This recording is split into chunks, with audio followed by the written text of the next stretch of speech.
Nursing പഠിക്കുന്ന ഒരു കുട്ടിയുടെ അനുഭവം കൂടി പങ്കുവെക്കുക. അവള് കർണാടകയിലാണ് പഠിക്കുന്നത്. ഓരോ അവധി കഴിഞ്ഞു പോകുമ്പോഴും അവളുടെ അമ്മ അവൾക്ക് വേണ്ട അച്ചാറും കാര്യങ്ങളും എല്ലാം ശരിയാക്കി കൊടുക്കും.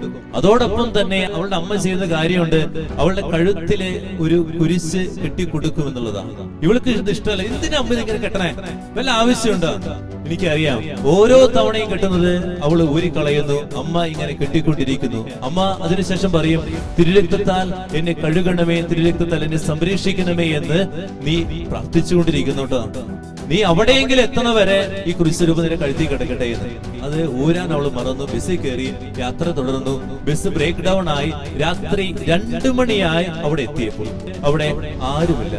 ആ ബസ് സ്റ്റാൻഡിൽ നിന്ന് അവൾക്ക് അവളുടെ നഴ്സിംഗ് സ്കൂളിലേക്ക് പോകണമെങ്കിൽ 2 കിലോമീറ്റർ സഞ്ചരിക്കണം.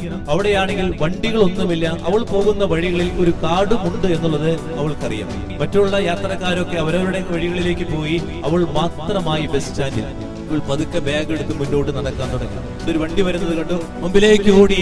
ഒരു ബൈക്കിനായി ചെറുപ്പക്കാര് പിന്നാലെ വരാൻ തുടങ്ങി.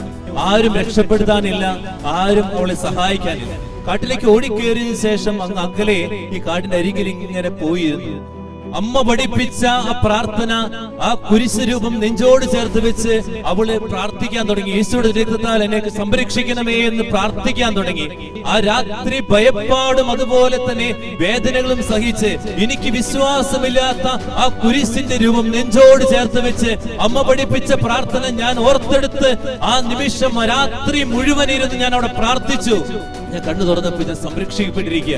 നെഞ്ചോട് ചേർത്ത് വെച്ച് യേശുവിന്റെ തിരുരക്തത്താൽ കഴുകണമേ എന്ന് പ്രാർത്ഥിക്കുന്ന ആ വ്യക്തിയുടെ ജീവിതത്തിന്റെ നൊമ്പരങ്ങളെ കർത്താവ് അനുഗ്രഹിക്കുമെന്നുള്ളത് ഉറപ്പാണ്.